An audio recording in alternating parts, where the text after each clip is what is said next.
Assalamualaikum warahmatullahi wabarakatuh. Salam sejahtera untuk kawan baik Nur Iswan Channel. Salam menjernihkan pikiran dan menebar kebaikan.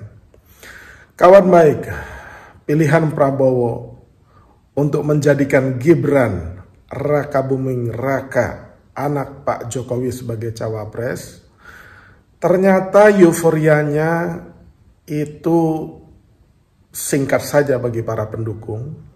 Karena ternyata gelombang protes terhadap tidak hanya pilihan Gibran sebagai cawapres, tapi juga proses konstitusi yang terjadi di Mahkamah Konstitusi yang diplesetkan menjadi Mahkamah Keluarga, kemudian relasi antara Jokowi dan Gibran dengan PDIP, itu menjadikan etika politik menjadi sesuatu isu yang besar hingga hari ini. Karena semua orang tahu bahwa Jokowi dan Gibran itu bisa masuk ke dalam panggung politik karena kenegarawanannya Bu Megawati. Ya, kalau misalkan kawan baik ingat semua di tahun 2014, sebenarnya Bu Megawati itu di 2014 itu masih punya kans untuk menjadikan dirinya sebagai calon presiden, ya. Tetapi karena kenegarawanannya, ia memilih mengorbankan nafsu dan hasrat atau ambisi atau cita-cita dirinya menjadi presiden kembali dengan memilih orang dari luar lingkar keluarganya. Ya sama sekali, karena Jokowi berasal dari kalangan rakyat biasa yang awalnya pengusaha mebel dan kemudian menjadikan wali kota juga oleh DPC PDIP Solo 2 periode, kemudian juga menjadi gubernur DKI juga diusung lagi-lagi salah satunya oleh PDIP, dan kemudian di 2014 itulah atas keputusan dan hak prerogatif Bu Megawati itu menjadikan Pak Jokowi sebagai capres untuk melawan Prabowo Hatta Rajasa waktu itu. Nah, jadi tak heran dan amat sangat dipahami ketika PDIP mengangkat betapa etika politik yang ditunjukkan dan dilakukan oleh Pak Jokowi maupun Gibran Rakabuming ini menjadi sesuatu yang sangat sensitif di kalangan PDIP, dan satu persatu statement-statementnya itu walaupun berusaha menahan diri ya karena kemarahan yang tidak terkendali, itu mungkin dalam pertimbangan Bu Megawati dan jajaran DPP PDIP itu menjadi kontraproduktif bagi kondisi bangsa ini, dan bahkan mungkin akan lebih menguntungkan karena kalau tindakannya kepada Pak Jokowi dan Gibran itu membabi buta, bahkan mendatangkan simpati. Dan ini sesungguhnya yang diukur oleh PDIP, sehingga penanganan relasi antara Jokowi Gibran dengan PDIP ini dilakukan dengan perlahan dan kesantunan yang terukur gitu kira-kira gitu. Jadi tidak seperti ketika Budiman Sujatmiko pindah ke Prabowo dilakukan pemecatan secara tertulis. Nah, Gibran ini oleh PDIP ya diayun lah, kira-kira diayun. Walaupun sesungguhnya sudah ada pertemuan antara Gibran dengan Mbak Puan dan Arsad ketua TPN. Tetapi secara tersirat Mbak Puan dia hanya pamit untuk cawapres, tapi tidak ngomong pamit dari PDIP gitu. Kemudian salah satu tokoh yang memang menjadi tupoksinya di PDIP ya Komarudin Watubun itu, Watunubun itu ketua dewan sejenis ketua dewan kehormatan di PDIP yang biasa memanggil kader-kader bermasalah. Itu sudah menyatakan bahwa ketika Gibran menjadi cawapresnya Prabowo, secara otomatis ia memilih tidak tegak lurus terhadap instruksi ketua umum agar kader PDIP itu tegak lurus dengan ketua umum, artinya mendukung Ganjar gitu. Walaupun pada awalnya sebenarnya ya Gibran seperti mendukung Ganjar, tapi tiba-tiba ya last minute berubah sikap seperti itu. Jadi secara otomatis itu keluar, bahkan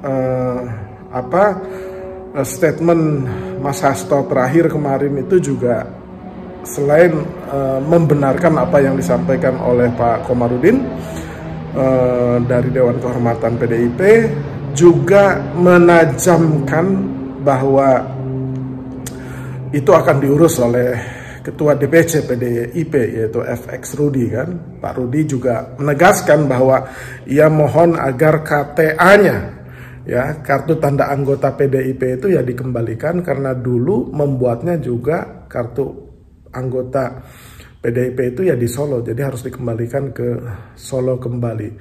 Jadi ini penanganan yang pelik, tapi memang harus dilakukan oleh PDIP dengan terukur supaya tidak tidak menjadi backfire buat PDIP,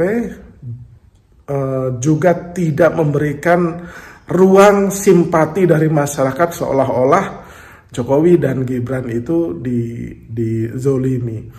Nah, para pendukung Prabowo dan Gibran juga para loyalis Jokowi sepertinya berusaha untuk bekerja bahwa tindakan Jokowi dan Gibran ini adalah bentuk perlawanan terhadap Bu Megawati dan PDIP yang selama ini menganggap Bu Megawati itu seperti dalam tanda petik merendahkan atau menghina di ruang publik, atau mengecilkan Jokowi sebagai presiden. Tetapi narasi itu sepertinya kalah dengan arus besar, ya, arus besar dari masyarakat yang sepertinya lebih berpihak kepada Bu Megawati dan PDIP bahwa ini soal etika.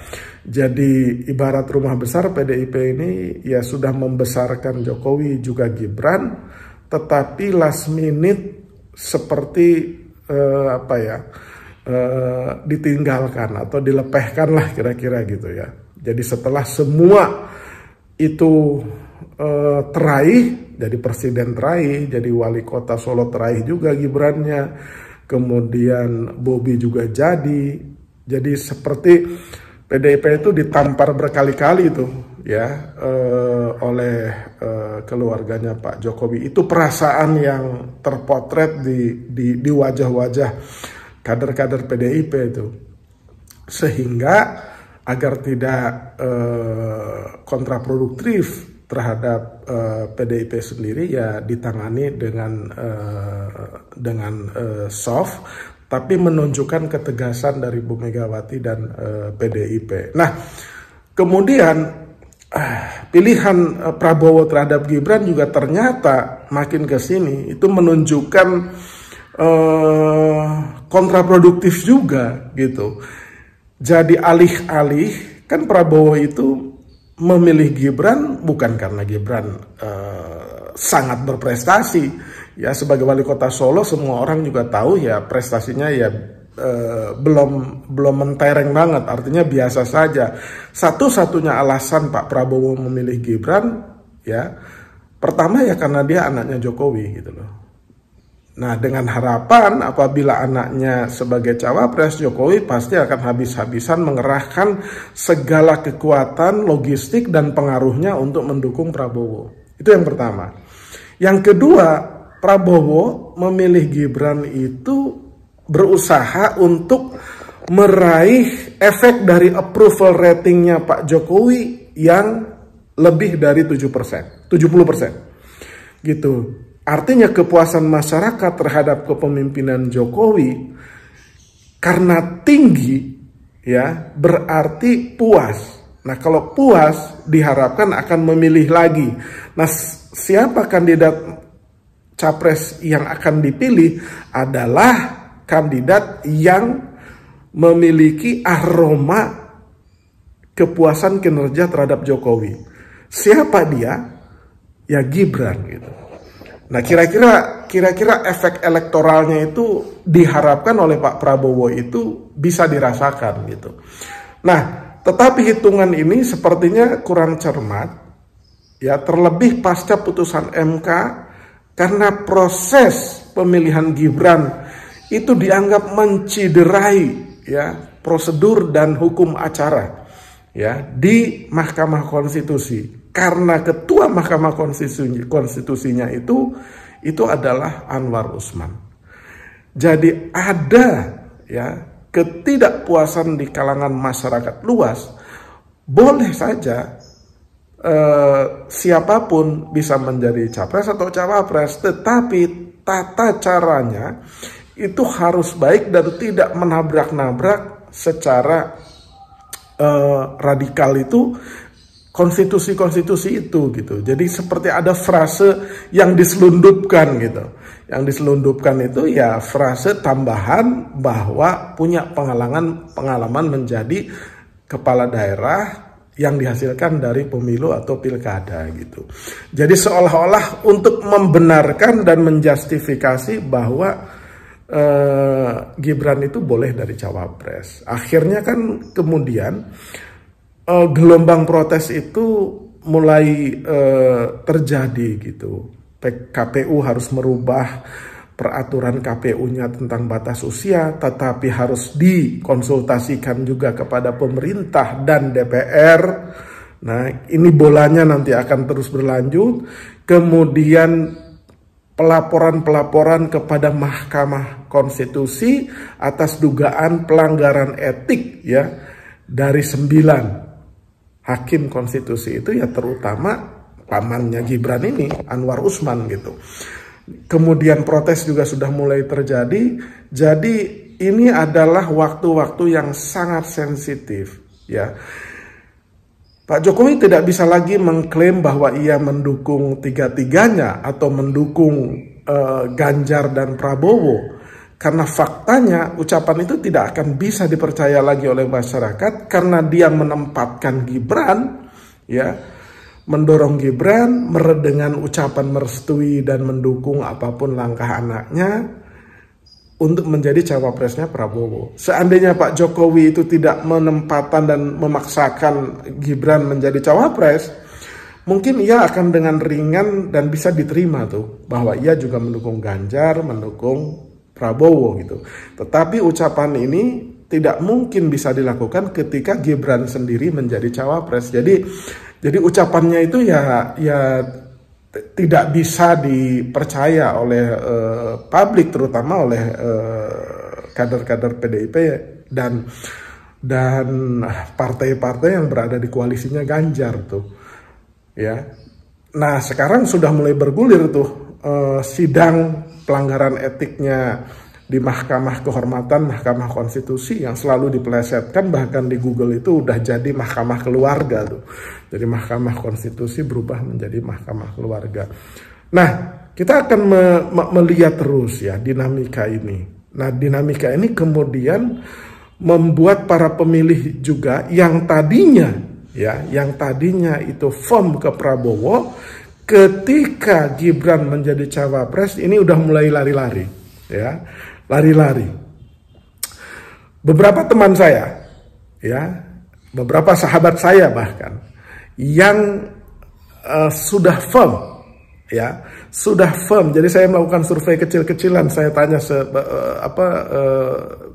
banyak orang ya, yang menjadi lingkaran saya, sahabat saya, kolega saya gitu, yang tadinya itu firm memilih Prabowo itu menjadi galau, bahkan menyatakan diri ada yang mau golput saja gitu.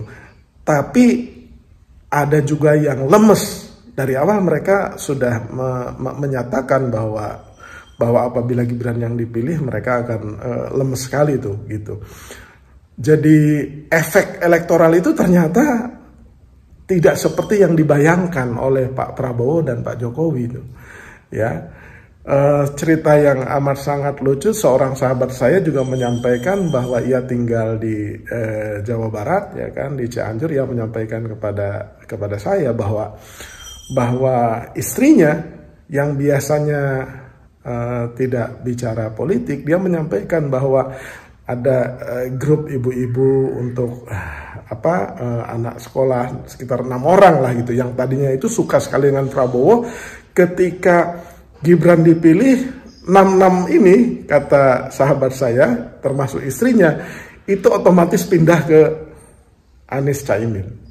Kemudian salah satu sahabat saya lagi yang tinggal di Bogor, ya kan, istrinya tiba-tiba pagi, ya beberapa hari setelah putusan Gibran menjadi cawapres dan diloloskan oleh MK itu, tiba-tiba dia sampaikan ke suaminya, ini politik gimana sih?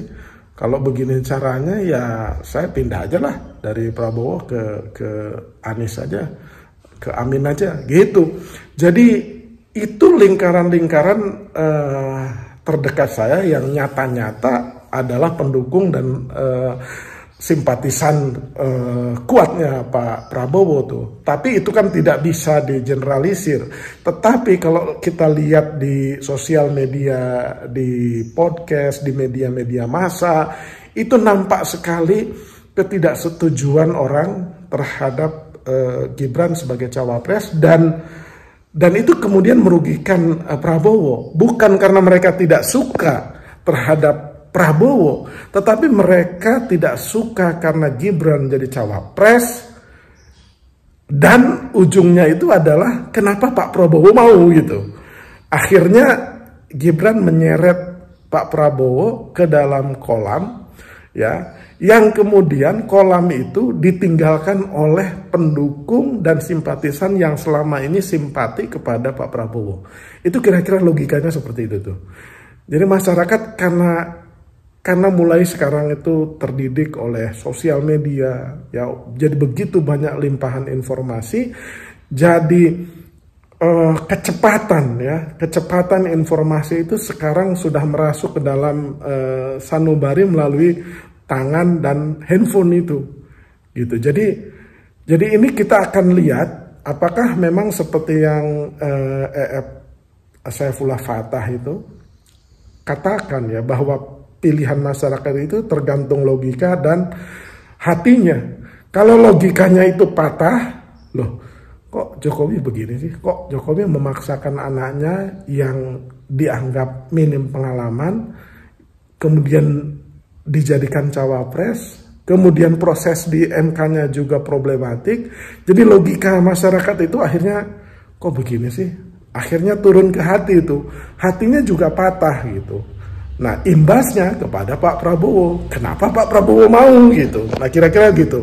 Jadi sebagaimana disampaikan di berbagai media massa bahwa pasangan yang paling mendapatkan momentum, ya, atas pilihan terhadap Gibran oleh Pak Prabowo dan Pak Jokowi itu ternyata mendapat reaksi negatif buat Pak Prabowo dan pasangannya tentu saja. Nah, reaksi negatif ini melahirkan energi positif dan limpahan positif kepada siapa? Akhirnya kepada pasangan Anies dan Caimin. Demikian kawan baik. Terima kasih.